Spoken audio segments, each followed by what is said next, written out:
Hola, ¿cómo están? Bienvenidos a un nuevo capítulo de Emergente. Aquí estamos con Daniel San Martín. Soy Tomás Sánchez y como toda la semana estamos intentando entender hacia dónde va el mundo, cuáles son esos fenómenos emergentes, de vanguardia que le están dando forma a nuestra realidad. Daniel, ¿cómo estás? Hola Tomás, muy bien. Hoy día buen capítulo tenemos, porque hoy día no solamente vemos un tema que es emergente, sino que una manera de pensar que es emergente. Y eso es súper interesante. Muchas veces Sí, estamos en este capítulo aspectos de cambio de la sociedad, pero reflexionar sobre una nueva manera de entender la sociedad, para mí al menos, es doblemente interesante y hoy día vamos a traer una experta absoluta en esto. Así que muy, muy, muy buen capítulo, muy contento.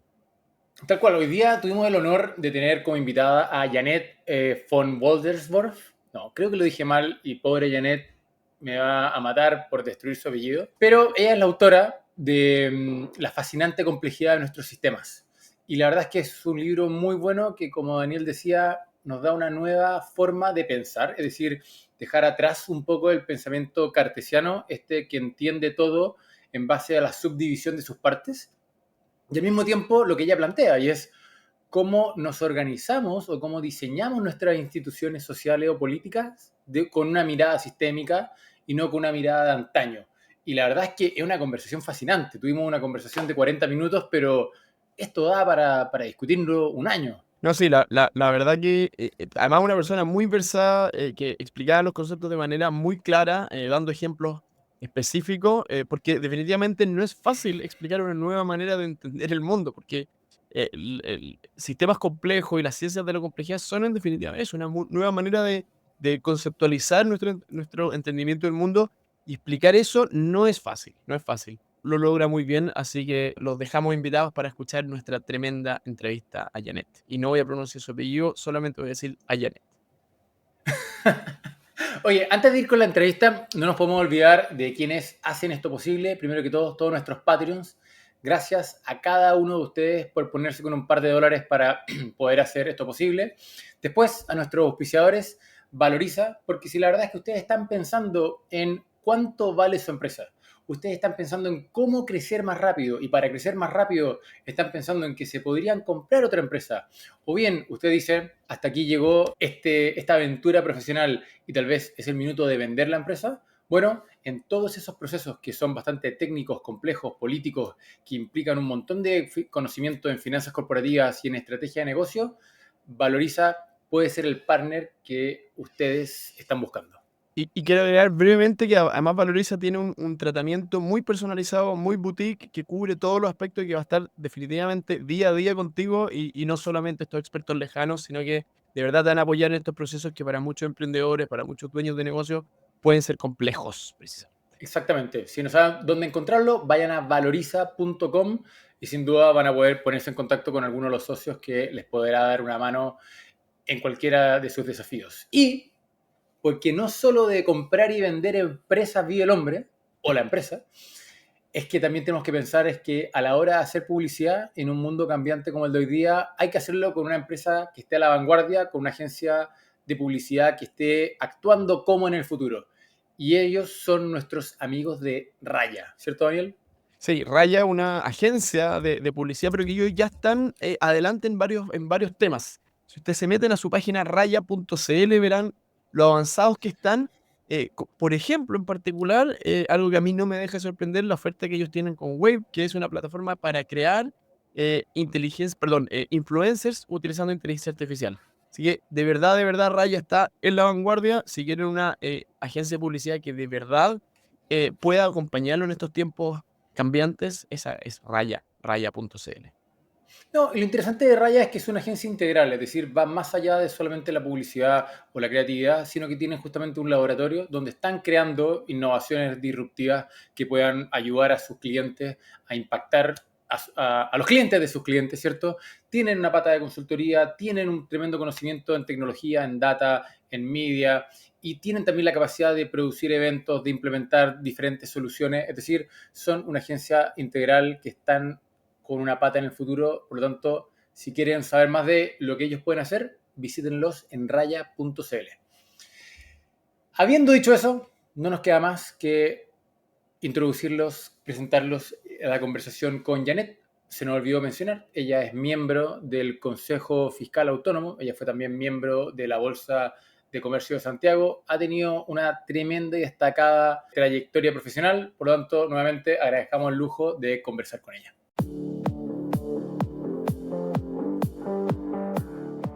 Hola a todos, mi nombre es Jeanette von Wolfersdorf y hoy día soy miembro del Consejo Fiscal Autónomo, aquí en este podcast en un rol distinto desde la microeconomía y como autora de libros, primero Capitalismo, pero ahora de mi nuevo libro, La fascinante complejidad de nuestros sistemas, con una mirada sobre cómo regular sistemas económicos o también hacer funcionar mejor nuestras democracias. En este rol estoy acá en este podcast y me alegro de tener una conversación, ojalá entretenida.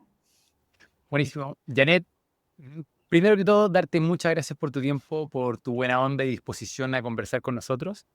Y creo que una buena forma de comenzar esto es en lo más esencial. ¿Y qué significa un sistema? O siendo más específico, ¿qué significa un sistema complejo? Que creo que es una palabra o un concepto que usamos muchas veces de manera bastante casual, pero sin necesariamente ponerle la acepción o el significado que merece. Sí, exactamente. Ocupamos la palabra sistemas y ocupamos la palabra complejidad permanentemente, pero sin necesariamente unirlo, sistemas complejos, ni usarlo como la ciencia en realidad lo tiene estudiado. Sistemas son en principio, para decirlo muy conceptualmente, conjuntos de algo que tienen una interacción. Es decir, un sistema puede ser una colonia de hormigas que tienen una interacción. Puede ser el cerebro, donde las neuronas interactúan y tienen fenómenos que van más allá de la suma de las partes. Esto es un sistema complejo cuando las neuronas interactúan de tal manera que se generan ondas cerebrales que permiten la formación de pensamiento más complejo, eh, o hormigas en su conjunto, aun cuando cada parte en sí no es tan inteligente, pero en su conjunto logran un efecto emergente como nuevo, que excede la suma de las partes, que permite que cultivan hongos, construyen puentes y que como conjunto, colonia de hormigas, producen una inteligencia colectiva superior a la suma de la inteligencia de la hormiga, por ejemplo. Entonces, los sistemas son conjuntos de algo, pero sus sistemas complejos tienen la particularidad de que múltiples interacciones entre las partes que se repiten y que vuelven a repetirse, que se ajustan, crean dinámicas que hacen que el sistema no es previsible, pero también tiene una inteligencia superior, contrario a un sistema complicado que, por ejemplo, es un motor o un reloj, donde cada una de las partes puede ser analizado de forma separada y no necesariamente en su conjunto para explicar el conjunto, porque la suma de las partes es efectivamente no superior, sino es decir, las partes cuando se juntan son entendibles a través de un análisis parcial, dado que no se forma algo superior como el pensamiento o la inteligencia colectiva de hormigas. Lo que implica la complejidad, entonces, es algo, un elemento imprevisible que hace que el sistema siempre responde a estímulo y eso de forma o reforzando un estímulo o frenando el estímulo. Mientras un sistema complicado o simple es previsible en el sentido de que si tienes un input de 1 para producir 3 en una fábrica y quieres producir el doble, necesitas el doble de input también. Pero en un sistema complejo, que es, por ejemplo, un conjunto de personas, forman un sistema complejo, no es tan simple porque las dinámicas no son lineales. Por las interacciones que existen entre las partes se forman dinámicas no lineales que o refuerzan ciertas tendencias o frenan. Y todo esto, lo que suena muy conceptual, en realidad está muy estudiado desde la matemática, la física, todas las ciencias naturales en principio tienen analizado el caos y lo que implica como fenómeno que no es caos de nuestra pieza, o como no es un desorden, sino el caos son en principio dinámicas que todavía no se entienden o que todavía quizá eventualmente no hayan formado un orden dinámico nuevo y el caos o complejidad asociado a dinámicas complejas llevan entonces a un sistema a innovar. Por eso la complejidad, y eso es el segundo elemento que quiero destacar, no solamente el sistema, sino la complejidad en sí no es negativo, sino todo lo contrario, es el elemento esencial en los sistemas naturales, porque la complejidad permite salir del status quo y que algo nuevo se crea, o porque hay un caos determinístico o probabilístico, efecto random en un sistema, pero sin eso ningún sistema puede innovar y evolucionar. Entonces, reconocer la importancia de dinámica compleja, cuando uno habla de estos conceptos suenan a veces excesivamente formalistas, conceptuales, pero entender qué implica o reflexionar qué implica para un gestor de un equipo de personas o para un regulador de mercado es muy importante y no es natural porque nuestro cerebro en realidad trata más bien de negar esta complejidad y percibe el mundo como si fuera más como el reloj o el motor de un auto, Janet, ahí, previsible y analizable como por partes, mientras el sistema complejo se entiende solamente sintetizando y entendiendo los efectos emergentes y entendiendo que el sistema siempre responde al gestor. El gestor nunca está sobre el sistema, sino es parte del sistema mismo también.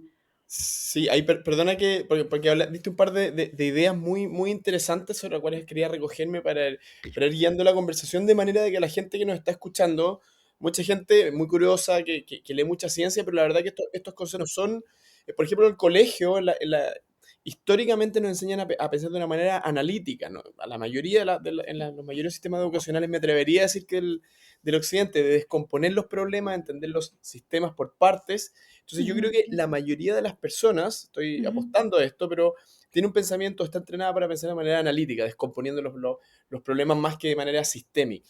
Entonces, la primera pregunta es, ¿cuál es la ventaja de pensar en estos términos para una persona normal o para una persona tal vez del mundo de la empresa? ¿Por qué esta mirada que creo yo que no es solamente para grandes científicos, sino que creo que es para muchas de las personas que nos escuchan y muchas de ellas están relacionadas con el mundo de la empresa? ¿Cómo llevamos este tipo de pensamiento al día a día o a la gestión?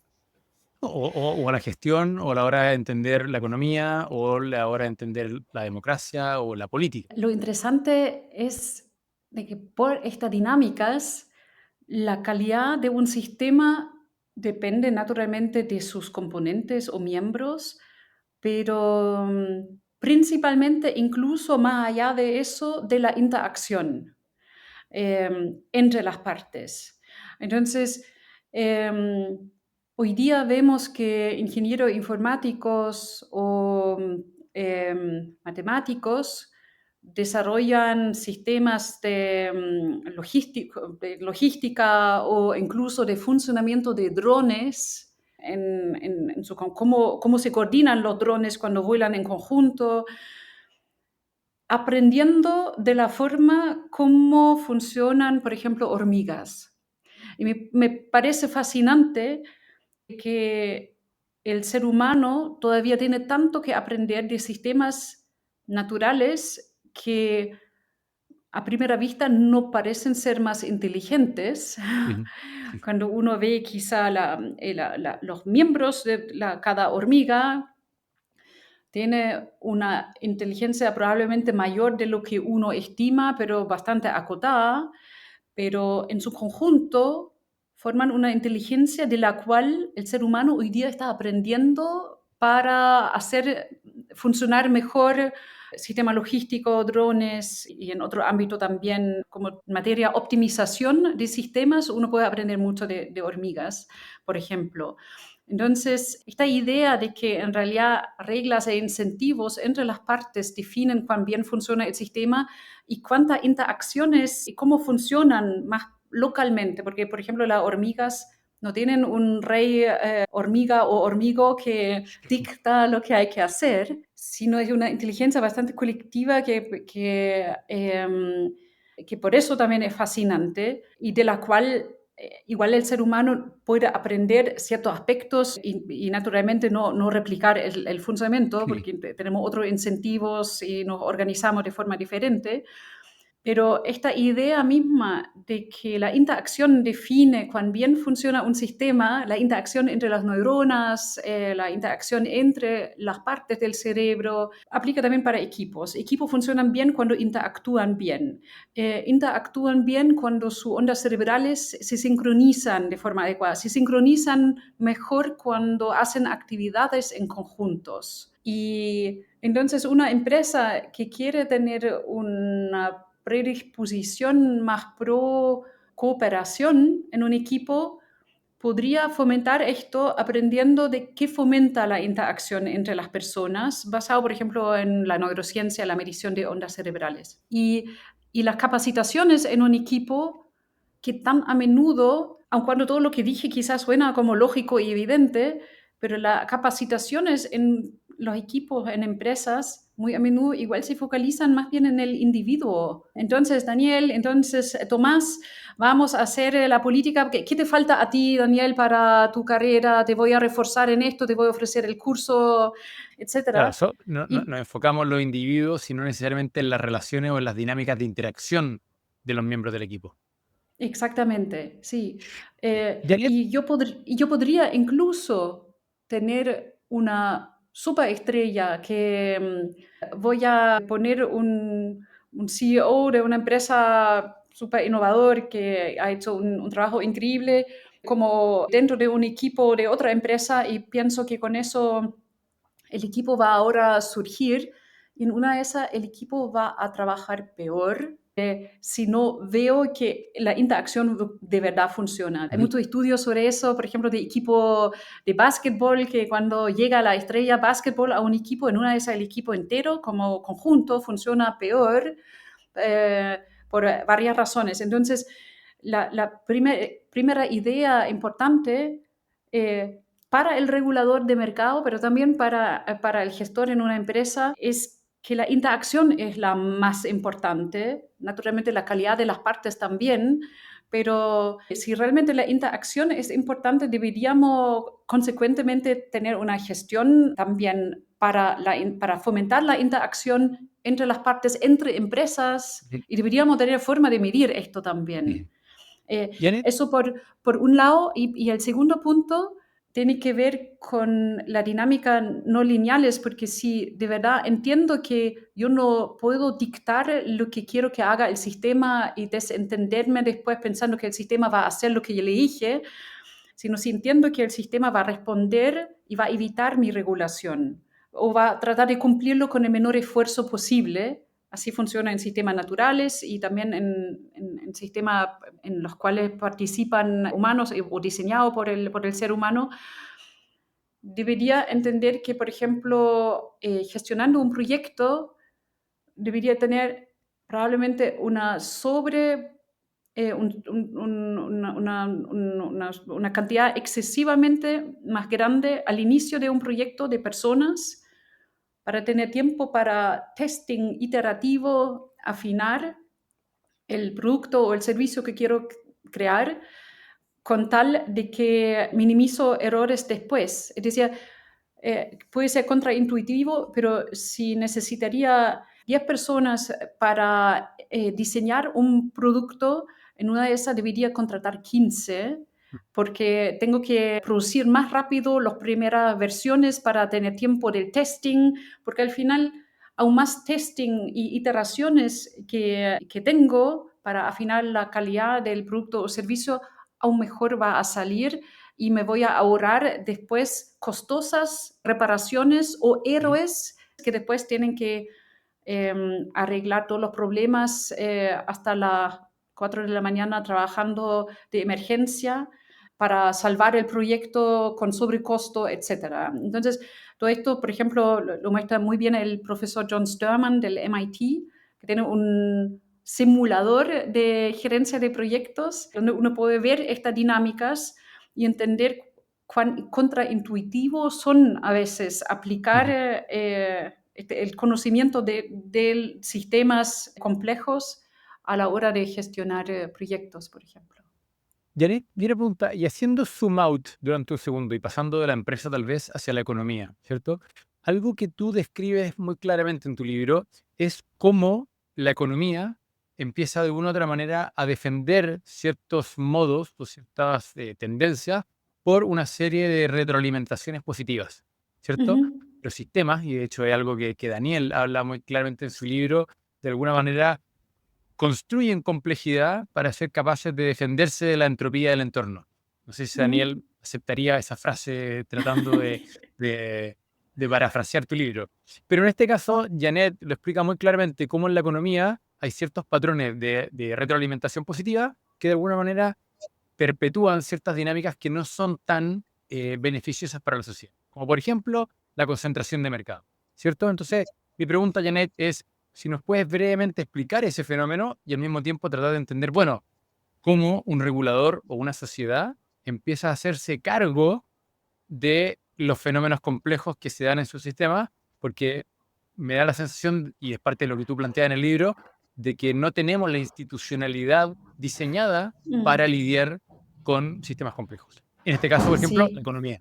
exactamente. Normalmente sistemas naturales tienen dinámica autorreforzantes, feedback loops positivos en inglés, pero también dinámicas que van hacia el otro lado, que balancean más bien los sistemas. Y ahí el mejor ejemplo es como la dinámica que se da entre, por ejemplo, un territorio en el cual viven lobos como depredador apex y su presa, porque cuando se multiplican en exceso los lobos va a haber menos presas y cuando hay menos presas después tiene que haber un ajuste y menos lobos también.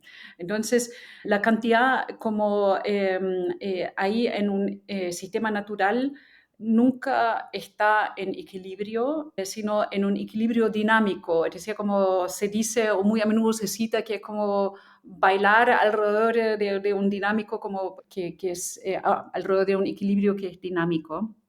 Y el problema de sistemas antropogénicos creados, diseñados por el ser humano, es que suelen carecer de dinámicas balanceadores, en el sentido de que efectivamente el poder en sistemas humanos tiende a llevar a más poder. Cuando ya estás grande, tienes mejores asesores, inviertes mejor y puedes tener más utilidad y así sucesivamente. O empiezas a influenciar en la política y de ahí se moldean ciertas reglas en favor tuyo y después creces aún más. Entonces, lo interesante es que Hayek, el economista, en su tiempo hizo una propuesta de autorregulación del mercado. Para él, el mercado tenía que tener casi nada de injerencia de parte del Estado. Y su propuesta justamente se inspiraba en las dinámicas de sistemas naturales. Pero lo que tienen esta autorregulación, que es un fenómeno que uno encuentra en la naturaleza, precisamente, con eso tenía toda la razón, pero lo que se le fue a agregar a Hayek es precisamente la existencia de estas dinámicas autorreforzantes que no tienen contrapesos, feedback loops negativos que balancean en la otra dirección, hace que un sistema dejado sin regulación y contrapesos que uno va diseñando para el sistema va necesariamente capturándose, no por maldad de ningún actor, sino simplemente por las dinámicas que existen en el respectivo sistema. Y eso requiere entonces para un regulador de sistema conciencia de que existen esta dinámica autorreforzante del poder y una conciencia acerca de cómo medirlo, y el regulador debería ser suficientemente alejado del juego de poder para responder a esta dinámica autorreforzantes. Y ahí hay un libro muy interesante de un historiador económico, Bas van Bavel se llama, que tiene escrito un libro fantástico, The Invisible Hand, la mano invisible, y creo que no está traducido al español, pero él analiza las dinámicas de todas las economías de mercado occidentales que han existido desde la antigua Turquía hasta la actualidad, y precisamente muestra que todos los sistemas económicos partieron en algún momento con innovación y todos se ahogaron después a raíz de excesivas concentraciones de poder económico que después llevaron a un declive de los sistemas sociopolíticos por la concentración económica. Y lo muestra como un desafío sistémico, es decir, no es que en algún país justo existió un grupo con intención nada positivo que capturó el sistema. No, esto es una consecuencia de dejar los sistemas humanos funcionando sin contrapesos para responder a estos feedback loops autorreforzantes, razón por la cual mi propuesta en el libro, mi reflexión a la cual quiero invitar, es que el sistema en sí debería tener incorporado, uno, el conocimiento sobre esta asimetría, el poder autorreforzante, y debería tener instituciones alejadas del juego de poder, capaces de responder y contrabalancear este poder para que nos siga evolucionando. Y de no ser posible de frenar como proceso, este proceso, el regulador debería entonces tener la función de igual crear presión competitiva en el poder económico concentrado. Es decir, hoy día en concreto hay muchos mercados en los cuales uno quisiera volver a un dinamismo mayor, menor concentración económica. O sea, el principal mercado que uno podría pensar inmediatamente tiene que ver con la tecnología, con los big tech, ¿verdad? A nivel global. Pero en múltiples sectores o empresas, conjuntos de empresas, subsectores, en realidad va a ser imposible volver a la idea de un mercado menos concentrado, pero entonces habría que igual pensar cómo tener contrapesos para que no haya abuso de este poder. Y entonces deberíamos quizá, de la misma forma de la cual deberíamos hablar más de la pregunta cómo tener un mercado más dinámico y cómo cuidar este mercado, deberíamos hablar, a mi juicio, cada vez más también cómo regular un mercado que ya es concentrado, cómo regular oligopolios y monopolios para que sea justo para todos. Y ahí siento que hay mucha conversación pendiente y mucha innovación que nos falta. Muy de acuerdo, Janet. Y mientras hablabas, me surgían dos preguntas que, para aclarar, yo estoy de acuerdo con tu mirada y en realidad estoy de acuerdo con prácticamente todo lo que dices, pero mi misión como entrevistador es hacer los challenge Obvio. intelectuales. Sí. Y son de dos tipos, que puede sonar pesimista, pero de hecho no lo es. Y lo primero es que en general unas cualidades de los sistemas complejos es su inherente impredictibilidad. Pues sabemos que pequeños cambios en condiciones iniciales pueden generar cambios grandes. Entonces uno podría preguntarse, si aceptamos que el mundo los sistemas económicos, los sistemas financieros, etcétera, funcionan y son sistemas complejos, uno podría decir, en realidad es muy difícil diseñar políticas, porque las políticas casi por definición es porque yo quiero que haciendo una acción obtener un resultado. Y uno podría decir, pero con esta mirada al mundo, en realidad yo como que se me indetermina, no sé cuáles van a ser exactamente los resultados de mis acciones. Y por lo tanto uno podría pensar que eso es una limitación a la hora de generar política.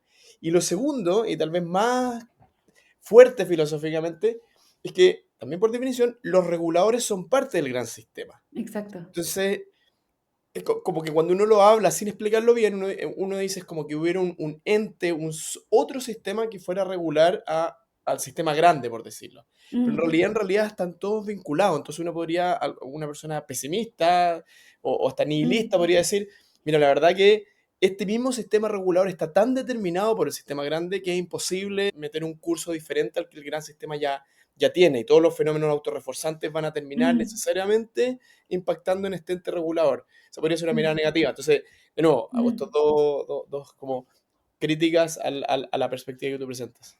Sí, mira, quizá contestar eso, como quisiera como mencionar un principio de un cibernético que es Ross Ashby, décadas atrás, como formulaba como un principio, una propuesta de principio, de que el regulador de un sistema debería también complejizarse cuando el sistema se complejiza. ¿Verdad? Y siempre cuando te afecta la mayor complejidad del entorno, si no te afecta no tienes que complejizarte, pero naturalmente si en tu empresa tienes mayor complejidad porque las interacciones, la cantidad de miembros en el sistema y los desafíos, todo esto aumenta, tú también tienes que aumentar tu respuesta y complejizar la respuesta frente a esta complejidad. Entonces, como regulador del mercado, significa de todas maneras que no hay una instancia que podrá solucionar los problemas, sino tiene que haber más especialización frente a la complejidad.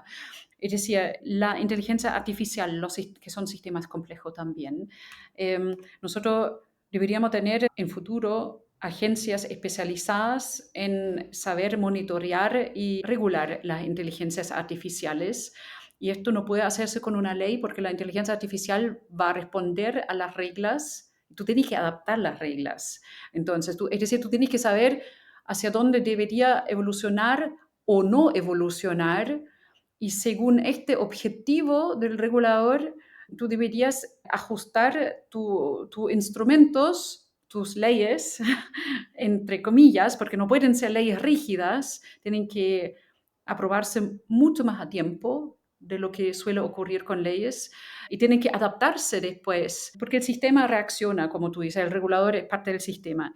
Y eso entonces requiere un regulador más técnico, porque tampoco puede estar en una institución sujeto al juego de poder donde tú dependes de ser electo en elecciones populares.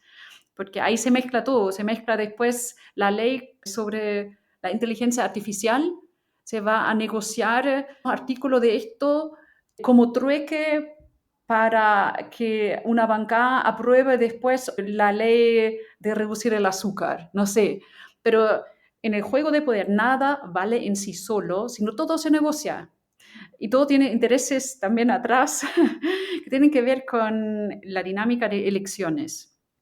Y por eso deberían, frente a una creciente complejidad, porque la complejidad en todos los sistemas va en principio en aumento, a menos que uno lo reprime, frente a una creciente complejidad, uno necesita crecientemente reguladores expertos fuera del juego de poder, más bancos centrales, para decirlo así, como del estilo bancos centrales, no necesariamente del tamaño, pero con la autonomía y con la visión técnica, con el expertise técnico, lo que nunca va a ser perfecto tampoco, porque el ser humano jamás puede producir algo que es perfecto, porque tampoco es perfecto, estamos llenos de sesgos, también estudiados, ¿verdad? Pero cuando tienes reguladores colegiados y no sujetos al juego de poder, este tipo de regulador especializados por subtemas sí van a dar una respuesta más inteligente frente a la complejidad y no reemplazan, ojo, al poder electo, porque este debate sobre la tecnocracia y como la tiranía del experto, igual es cierto, y hay que tomarlo muy en serio, pero aquí no se trata de sustituir el poder electo por un poder más experto o por más poderes expertos, sino darle entonces una función adicional al poder electo, al Congreso, por ejemplo, para que en vez de hacer leyes para la inteligencia artificial, por ejemplo, tenga el rol de definir los límites que no debería y que debería ojalá hacer la inteligencia artificial para que el regulador especializado y más autónomo, colegiado, sabe hacia dónde debería empujar continuamente sin cambios abruptos, porque también sistemas complejos no aguanten reformas abruptas con hacha o sierra, motosierra, sino necesitan un regulador que continuamente, suavemente, como Brian Arthur del Santa Fe Institute bien lo describió una vez, tiene que empujar el sistema en una dirección, ver cómo reacciona, ajustar tu empuje. Y entonces mi propuesta tiene que ver con complejizar la estructura de la la arquitectura institucional del Estado, complejizarla para responder mejor frente a la complejidad, no simplemente sustituir poder electo por un poder más experto, sino darle también al poder electo una función diferenciada, el de definir hacia dónde debería ir el sistema y monitorear que el poder experto efectivamente logre empujar el sistema en tal dirección. A ver, Janet, lo que acabas de decir es bestial, es enorme, ¿cierto? Es decir, esto, no, ojo, yo estoy de acuerdo, pero quiero aquilatar y quiero poner en manifiesto que es un cambio relevante, grande. No estamos hablando de algo cosmético, porque si tuviera que resumir lo que planteas y que de alguna manera ¿cierto? Dice tu libro, y que para mí debiese ser el titular, si yo tuviera que leer el libro y mañana tengo que sacar un titular de ¿qué dice Janet? ¿Bien? Me dice dos cosas. Me dice, nosotros hemos pensado los últimos 200 años el gobierno o el Estado como un gran cuerpo monolítico, ¿cierto? Que es como un gran leviatán, justamente haciendo la analogía de Hobbes, eh, que tiene que responder de alguna manera a un poder político entregado por el pueblo con sus representantes. Pero sigue siendo un gran cuerpo monolítico. Y de alguna manera la institucionalidad de los últimos 50 años, de a poco, de manera media tímida, ha sacado algunas, entre comillas, agencias, ¿cierto? Que son la Superintendencia de Salud o el Banco Central, que tiene un poco más de autonomía técnica. Entonces, lo primero que tú nos estás diciendo es, esto se debiese exponencializar. Es decir, la manera en la que debiésemos diseñar el Estado y la arquitectura institucional es que no fuera un gran cuerpo monolítico, sino que fueran 100, 200, 500 agencias especialistas, cada uno en sus temas, que justamente fueran cada uno especialista en lidiar con el pedacito de complejidad del sistema que le compete. Y por otro lado, es que nosotros hemos estado siempre pensando, y de alguna manera desde los tiempos romanos, aún más antiguos, ¿cierto?, en que la gran innovación de la República fue la ley se escribe, la ley no es el rey, pero la ley normalmente siempre ha sido descriptiva de las conductas que permitimos o no. Y acá tú nos estás diciendo, dejemos de normar la conducta y normemos el objetivo. Y nuevamente, el ejemplo del Banco Central es muy bueno, porque le está diciendo al Banco Central, usted consiga que la inflación sea un 3%. No le estoy diciendo que venda más o menos bonos, que imprima más o menos billetes, que castigue a la gente con algo u otra cosa. No, le digo, este es el objetivo que yo quiero un 3% de inflación, y tú nos estás diciendo, las agencias del Estado, el Estado como un todo, debiese funcionar con respecto a objetivos, y por lo tanto, la labor de los representantes, es decir, sea un congressman o quien fuese, no es normar la conducta, sino que definir el objetivo. ¿Lo entendí bien? Sí, Digo como para exactamente. ir cerrando, porque Sí. creo que es un mensaje enorme y quiero que quede bien redondeado y bien entendido. Mm. Sí, absolutamente. Ante todo, lo que yo quería como incentivar como conversación es que nuestro entendimiento del Estado frente a la economía, porque aquí no hablo simplemente de modernización de Estado, sino el rol del Estado frente a la economía, tanto para regular, incentivar y desburocratizar también, se basa en realidad en una filosofía, por eso el libro es más filosófico, se basa en una filosofía que quizá está más bien inspirado en el siglo XVIII, y lo que fue como el pensamiento del barón de Montesquieu, el espíritu de las leyes, cuando él mostró muy bien que en realidad el poder concentrado en la monarquía habría que como como dividirlo, habría que especializarlo en funciones legislativa, ejecutiva, la parte judicial, para poder responder a la complejidad. No hablo de complejidad, pero era pensado para la sociedad de este momento, que fue una sociedad mucho menos compleja. Entonces, hoy día igual es asombroso, pese a las agencias que hemos creado, Tomás, como tú dices, efectivamente vemos que nuestro entendimiento del Estado todavía se basa principalmente en esta idea de un poder legislativo, la parte judicial y la parte ejecutiva. Y he creado muy pocas agencias especializadas para dar respuesta a la complejidad y estamos ahogados en la complejidad.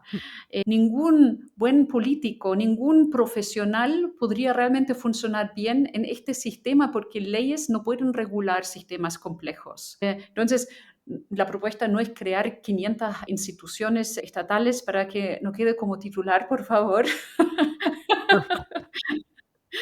Pero sí de complejizar la arquitectura institucional, tomarse los sistemas naturales como ejemplo, responder a la complejidad con mayor complejidad y especialización el Estado regulador, y pensar un poco de que en realidad esta propuesta de la división en 3 partes principales de nuestro Estado es una idea que fue creada antes de la industrialización. Esto fue preindustrial. ¿Se completa imaginan? Se los joyeta. tiempos. Mitad del siglo XVIII, y esto fue también mucho antes de que James Clerk Maxwell, físico escocés, o Poincaré, matemático francés, empezaron a formular y entender el funcionamiento de la complejidad, las condiciones iniciales que podrían, cuando varían inicialmente, causar inmensas diferencias después de un tiempo, con un desfase en sistemas complejos. Decía, como la primera descripción de la complejidad a nivel determinístico, ni siquiera como en el ámbito de la dinámica random, que también tienen elementos o características determinísticas, pero son diferentes. Eh, Como no hemos incorporado en nuestro entendimiento del Estado ni siquiera como toda la evolución posterior a Montesquieu, donde un siglo post o más de un siglo post Montesquieu se describió, como dije, Maxwell, Poincaré, la complejidad de forma inicial, pero ahora en las últimas décadas hemos creado tanto conocimiento sobre sistemas complejos y cómo gestionar y no gestionarlos, que me parece que este conocimiento ojalá pudiera entrar a la hora de preguntar cómo organizarnos en el siglo de la complejidad. Y yo veo que hemos enseñado conocimiento sobre la complejidad a la inteligencia artificial, pero no hemos usado este conocimiento para autoorganizarnos mejor. Y eso es el desafío más grande del siglo XXI, a mi juicio, porque si no, vamos a ver la complejidad como algo negativo, en vez de entender que la complejidad es la base de la evolución, como dije al inicio. Es como lo que todos los sistemas dinámicos que evolucionan deberían cuidar y no combatir. No deberíamos combatir la complejidad. Y siento que con eso termino, cuando el ciudadano o también en una empresa, cuando uno ve que el gerente o el regulador no domina el sistema, pero sí entiende sus dinámicas y sabe o trata de empujar el sistema en una dirección, lo va midiendo, uno podría aprender de vivir con la complejidad sin per se como caracterizarla como enemigo. Porque lo peor que podríamos hacer es pensar que hay que combatir la complejidad, o peor, proponer soluciones simples que después destruyen precisamente lo que en realidad es la base de la evolución e innovación. Oye, Janet, la verdad es que es fascinante esta conversación, ideas muy poderosas, ideas muy interesantes que nos van a dejar pensando un rato largo. Y por lo mismo, a mí no me queda nada más que agradecerte mucho tu tiempo. Sé que eres una persona con una agenda ocupadísima y recomendarle a todo el mundo tu libro porque la verdad es que gatilla una reflexión muy, muy buena. Sí.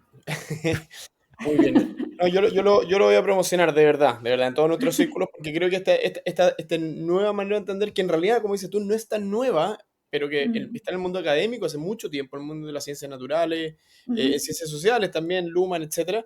Pero en el fondo definitivamente tenemos que llevarlo a la discusión de la arena de la gestión pública. Así que de verdad creo Mm. que es un tremendo, tremendo aporte lo que haces, tu libro y en general el mensaje que nos entregaste hoy día, Janet. Muchas gracias a ustedes dos. En realidad fascinante hablar cuando hay interés en la complejidad y conocimiento en la complejidad. De verdad le agradezco mucho y espero que no sea la última conversación sobre estos temas.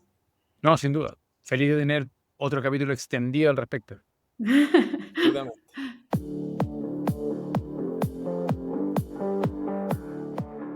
Bueno, habiendo concluido esta entrevista, no queda más que reflexionar un poco, Tomás. Yo tengo una reflexión en particular que quiero hacer. Y ya lo dijo de manera muy clara, pero cuando uno comienza a reflexionar de esto, se hace cada vez más evidente. El tema que tenemos instituciones hoy día que son completamente anacrónicas a la situación lógica que tenemos y yo diría que también social. Estas instituciones básicamente, obviamente con reformas, pero el diseño básico de nuestros estados es del siglo XVIII. Esta lógica básica de cómo funciona la democracia, cómo funcionan los tres poderes, etcétera, tiene demasiado tiempo y no tiene por qué seguir siendo así. Siempre lo que se intenta hacer pequeñas reformas, pero el mundo está cambiando de una manera tan radical y las nuevas tecnologías, en particular, obviamente, la inteligencia artificial, supone una manera tan distinta de hacer las cosas que lo lógico es repensar de una manera radical también las instituciones y las instituciones políticas. No sé si esta propuesta es la mejor o no, pero definitivamente hay que repensar las instituciones de manera, ojalá, radical y sistémica. Yo sé que la propuesta de Janet no necesariamente llega a un diseño táctico que uno pueda decir esta es la solución o no, pero sí tiene una serie o plantea una serie de principios mandantes que son muy claros.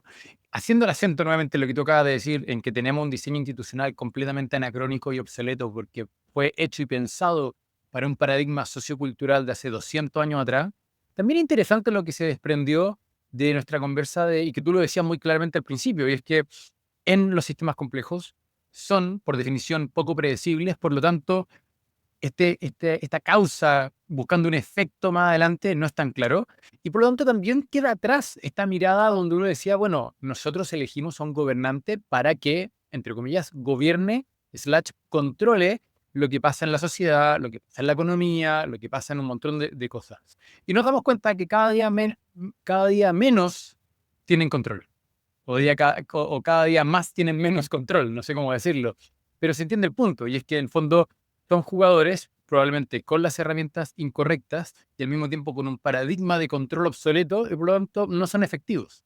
Y finalmente también se genera una frustración ciudadana porque uno piensa de que el gobernante es capaz de controlar y el gobernante no lo es.